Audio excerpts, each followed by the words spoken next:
Hello everyone, welcome back. Exam Idea Classes. I am M. K Ansari.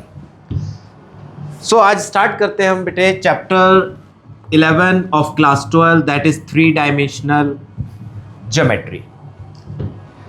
This chapter is completely depend on vector geometry, vector algebra.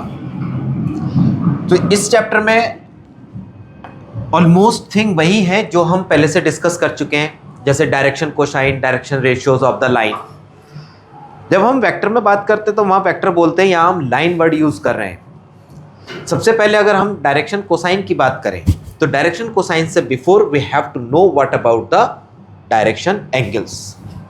ये हमारा होता है X axis, ये हमारा है Y axis, that is our Z axis. और vector में हम ये बात एक्सप्लेन कर चुके हैं कि एक्स एक्सिस से जो वेक्टर ओ ए हमारा है, वेक्टर ओ ए, ये वेक्टर एक्स एक्सिस से अल्फा एंगल बना रहा है. ये वेक्टर हमारा यहाँ पर अल्फा एंगल बना रहा है, ये अल्फा. वाई एक्सिस से हमारे ये बीटा एंगल बन रहा है और जेड एक्सिस से ये हमारा गामा एंगल बन रहा है. अल्फा बीटा गामा तीनों एंगल हमारे कंप्लीट हो रहे हैं. जब इन एंगल पर हम यानी एक्स एक्सिस से हमारा एंगल बनता है अल्फा, और जब इस पर हम कॉस लेते हैं तब हमारा हो जाता है कॉस अल्फा. यही हमारे डिसीज कहलाते हैं, डायरेक्शन कोसाइंस डिसीज कहलाते हैं. और वाई एक्सिस से जब हमारा बनता है बीटा एंगल और इस पर हम कॉस लेते हैं तो ये हो जाता है कॉस बीटा, और ये हमारा कॉस गामा है. गामा एंगल किससे बन रहा है? हमारा जेड एक्सिस से. जब गामा एंगल बनता है तब हमारा बनता है कॉस गामा. यही कॉस अल्फा, कॉस बीटा और कॉस गामा, ये तीनों हमारे डायरेक्शन कोसाइंस कहलाते हैं. डायरेक्शन कोसाइंस कहलाते हैं. इन्हीं डायरेक्शन कोसाइंस को हम शॉर्ट फॉर्म में एल, एम और एन से, एल, एम, एन से रिप्रेजेंट करते हैं. जब इससे पहले हम ये भी बात प्रूव कर चुके हैं कि L square plus M square plus N square is equal to 1, ये हमारा 1 होता है. ये बात भी हम पहले प्रूव कर चुके हैं. और अब हम बात करते हैं डायरेक्शन रेशियोज की.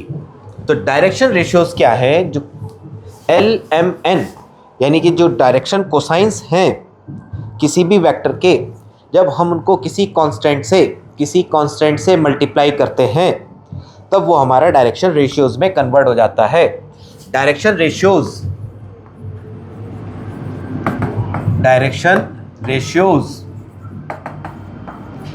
Represented by a, b and c. और इस स्टेटमेंट के अकॉर्डिंग हम कहते हैं lambda l b is equal to lambda n l m और C is equal to lambda n. यहाँ पर ए बी सी तीनों क्या कहलाते हैं? Direction ratios. और इसको रिप्रेजेंट करते हैं हम डी आर से ए बी सी. दूसरी बात हम ये भी कहते हैं कि ये प्रोपोर्शनल होते हैं. कौन कौन? डायरेक्शन कोसाइंस और डायरेक्शन रेशियोज. इट्स मीन ये भी होता है कि ये जो लैम्डा हमने लिया है ये तीनों जगह सेम होना चाहिए. अगर हम इनको डिफरेंट ले रहे हैं, लैम्डा 1, लैम्डा 2, लैम्डा 3, तो ऑल 3 आर नॉट सेम. जब ये सेम नहीं है, इस केस में हम कहेंगे कि ये डायरेक्शन रेशियोज को रिप्रेजेंट नहीं कर पाएंगे. ठीक, तो इस केस में हम लैम्डा क्या हमारा कांस्टेंट है. लैम्डा को हम कुछ और भी बोल सकते हैं, कोई कांस्टेंट ले सकते हैं और फ्रैक्शन फॉर्म में भी ले सकते हैं, कुछ भी हो सकता है. देन इसके बाद इसको हम क्या लिख दें कि L upon A is equal to K, L upon A is equal to K और L अपॉन B. अब क्या हो रहा है? ये हमारे रेशियोज हैं, ये भी हमने K ले लिया, कोई भी एक कांस्टेंट के इक्वल होगा. और L अपॉन, सॉरी ये गलत लिख दिया हमने, L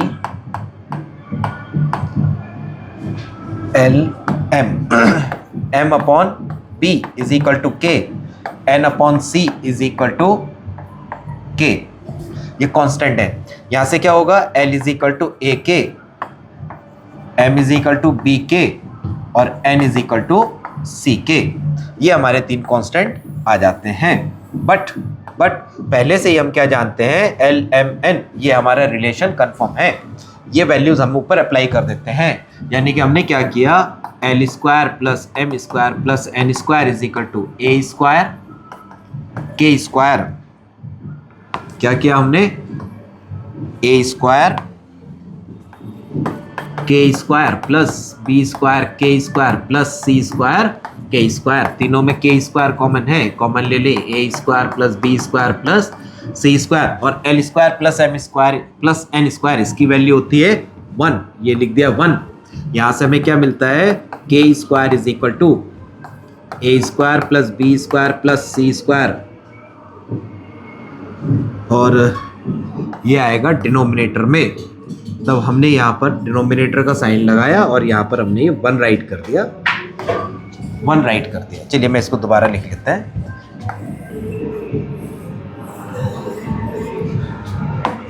ये क्या होगा, के स्क्वायर, यानी K square is equal to 1 upon A square plus B square plus C square, यानी कि के इज इक्वल टू हो जाएगा, स्क्वायर रूट ले ले, plus minus 1 upon under root ए square plus B square plus सी स्क्वायर। यानी जो कांस्टेंट है वो हमारा प्लस और माइनस दोनों में कैसा भी एग्जिस्ट कर सकता है। इसका मतलब L इज इक्वल टू क्या होगा, L इज इक्वल टू क्या होगा, L क्या है, A अपॉन के। L अपॉन के की वैल्यू हम यहाँ से यहाँ अप्लाई कर देते हैं, और हम हमेशा पॉजिटिव वैल्यूज को ही कंसीडर करते हैं, यानी कि के की वैल्यू अप्लाई करें, ये हो जाएगा A upon under root A square plus B square plus C square, और m is equal to b upon under root A square plus B square plus C square, और n is equal to c upon under root A square plus B square plus C square. A B C हमारे थे direction ratios, और L M N ये तीनों हमें मिले क्या, direction cosines. यहाँ से एक ही रिलेशन फाइंड आउट होता है, और हम ये भी कह देते हैं कि एल एम एन पाने के लिए ए बी सी अगर गिवन है, ए बी सी गिवन है, देन हम इस रिलेशन की हेल्प से direction ratios, direction cosines directly पा सकते हैं। इसके साथ वन मोर पॉइंट, यहाँ एक बात और एक्सप्लेन कर दें, जिस तरह से हम डायरेक्शन की बात कर रहे हैं, डायरेक्शन रेशियोज और डायरेक्शन कोसाइंस, तो इसका मीनिंग ये है कि किसी भी वेक्टर की डायरेक्शंस को रिप्रेजेंट कर रहे हैं, ये डायरेक्शन को रिप्रेजेंट कर रहे हैं, तो इसकी डायरेक्शन, ये डायरेक्शन कोसाइन कभी चेंज नहीं हो सकते हैं। डायरेक्शन कोसाइन एक ही एग्जिस्ट करेगा, सिंगल एग्जिस्ट करेगा, बट डायरेक्शन रेशियोज हमारे चेंज हो सकते हैं, हमारे डायरेक्शन रेशियोज चेंज हो सकते हैं। क्लियर है? चलिए, तो इस तरह से हम एल एम एन को इस रिलेशन की हेल्प से डायरेक्टली हम फाइंड आउट कर सकते हैं। ठीक, तो यहाँ पर डायरेक्शन कोसाइन और direction ratio of the line has been cleared. चलिए नेक्स्ट को देखते हैं। Direction cosine of a line passing through the 2 points. देखो यहाँ पर हमने क्या किया है कि ये वर्टेक्स है हमारा, सॉरी ओरिजिन है हमारा, ये हमारा एक्स एक्सिस, ये वाई एक्सिस, ये हमारा जेड एक्सिस है, ये हमारा जेड एक्सिस है, और यहाँ पर हमने ये पॉइंट लिया P, यहाँ हमने लिया पॉइंट P, ये है point P, x1, y1, z1, और ये हमने पॉइंट लिया Q, x2, y2 और z2। ये 2 पॉइंट हमें कंफर्म है। हमने क्या किया है, पहले हम डायग्राम को एक्सप्लेन कर लेते हैं कि यहाँ पर ये जो वेक्टर हमारा PQ पास हो रहा है, ये एक लाइन है, और लाइन एक्सटेंडेबल है, दोनों साइड में एक्सटेंड हो सकती है, but this is not passing through the origin. जब ओरिजिन से पास नहीं हो रही है, then we are not sure for that, किसके लिए श्योर नहीं है कि कितने एंगल बना रही है। उस केस में हमने क्या किया, हमने इसकी एक पैरेलल लाइन ड्रॉ की, पैरेलल, और that line which is passing through the origin, origin से पास हो रही है। ये हमारा वाई एक्सिस है, ये हमारा जेड एक्सिस है, तो जेड एक्सिस से ये गामा एंगल जनरेट कर रही है, और वाई एक्सिस के साथ में ये हमारा बीटा एंगल जनरेट कर रही है और एक्स एक्सिस से ये हमारा अल्फा एंगल जनरेट कर रही है। इसका मतलब जो पी क्यू लाइन है वो भी एक्सिस लाइन से अल्फा बीटा गामा बना रही है। अब हमारा एम क्या है, हम एम समझते हैं। देखिए मैं इसको थोड़ा सा रिमॉड्यूल कर लेता हूँ क्योंकि एक्सिस इसके थोड़े से डिफरेंट है हमारे से। हमने यहाँ पर इस तरह से बनाया, इसको लेते हैं हम एक्स एक्सिस, ये है हमारा वाई एक्सिस, ये है हमारा जेड एक्सिस। ये हमारी कोई भी लाइन है, ये हमारा पॉइंट पी, ये हमारा पॉइंट क्यू।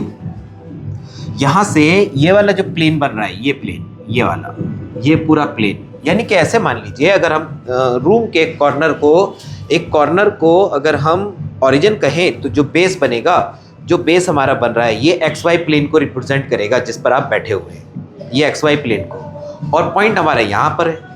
यहाँ से हमने ओरिजिन को ज्वाइन कर रहे हैं तो ये हमारा वर्टेक्स ये हमारा क्या बन रहा है, लाइन वेक्टर है जो अल्फा बीटा गामा एंगल बना रही है। तो यहाँ पर हमने क्या किया, यहाँ से हमने ये जेड एक्सिस है तो यहाँ से हमने इस तरह से ड्रॉ किया, किस पर, प्लेन पर परपेंडिकुलर ड्रॉ किया है क्योंकि प्लेन पर जाएगा ये। यहाँ से हमने इस तरह से एक परपेंडिकुलर ड्रॉ कर दिया। जब ये परपेंडिकुलर ड्रॉ कर रहे हैं तो इस ट्रायंगल बन रहा है पी क्यू आर। अब आप देखिए ये जो लाइन है, ये लाइन किसके, जेड एक्सिस के क्या हो रहा है, जेड एक्सिस के पैरेलल है। तो जितना एंगल यहाँ बन रहा है सेम एंगल बनेगा, यानी ये वेक्टर के साथ में कितना बना रहा है, 90 डिग्री, सॉरी गामा एंगल बना रहा है। तो इसका मतलब ये एंगल भी गामा एंगल ही बनेगा। गामा क्यों बन रहा है, क्योंकि यहाँ पर ये एंगल, ये लाइन इसके पैरेलल है और ये लाइन इसके पैरेलल है। पैरेलल तो अल्टरनेट इंटीरियर एंगल हमारे इक्वल हो जाएंगे, तो ये एंगल हमारा गामा बनेगा, ये एंगल क्यू।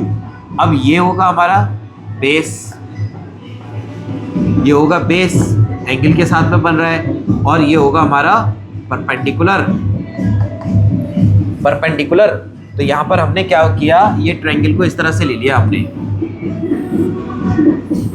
इस तरह से ट्रायंगल बनाया, एंगल पी, ये होगा एंगल गामा हमारा, और ये पॉइंट है हमारा आर, ये है क्यू, ये बन रहा है 90, ये होगा हमारा बेस, ये होगा हाइपो, और ये होगा परपेंडिकुलर, ये होगा हमारा परपेंडिकुलर। अब हम इस पर क्या करते हैं, कॉस को चेक करते हैं। Cos gamma is equal to cos होता है हमारा बेस अपॉन हाइपोटेनियस, यानी Q R upon P Q, ये क्या होगा हमारा कॉस गामा। अब हम क्यू आर की वैल्यू को फाइंड आउट करते हैं। देखिए जरा यहाँ से यहाँ तक की ये जो डिस्टेंस होगी ये हमारी z डायरेक्शन में मूव कर रही है, ये होगी z1 अकॉर्डिंग द पॉइंट, यहाँ पर क्या हो रहा है, z पॉइंट है, और ये कंप्लीट ये वाली डिस्टेंस कितनी होगी, ये पूरी डिस्टेंस हमारी बनेगी हमारी z2। जब ये z2 डिस्टेंस बन रही है तो दोनों का डिफरेंस देखिए, z2 माइनस z1, यानी कि यहाँ क्या होगा, z2 minus z1 upon pq, length हमारी pq हो जाएगी। इसी तरह से on the same pattern we will find out cos beta, ये हो जाएगा y2 minus y1 upon pq, and cos alpha ये हो जाएगा x2 minus x1 upon pq, यानी cos alpha, cos beta, cos gamma, ये हमें क्या मिल गए, तीनों के डायरेक्शन कोसाइंस मिल चुके हैं, यानी कि यही हमारा क्या कहलाएगा, L, ये कहलाएगा हमारा M, और ये होगा हमारा N। सिंपल, ये तीनों बातें समझ में आती हैं, तो हमें डायरेक्शन कोसाइंस हमारे कंफर्म हो चुके हैं of the line passing through the 2 points. इसी के साथ साथ हमने देखा PQ क्या है, यहाँ पर अगर हम PQ की वैल्यू को फाइंड करते हैं, PQ वेक्टर है जो 2 पॉइंट P और Q के बिटवीन है, और PQ का अगर हम डिटर्मिनेंट निकालते हैं यानी लेंथ फाइंड करते हैं, तो ये हमारा सिंपल क्वेश्चन हो जाता है क्लास 11th का। उसमें क्या निकालेंगे हम, डिस्टेंस निकाल लेते हैं।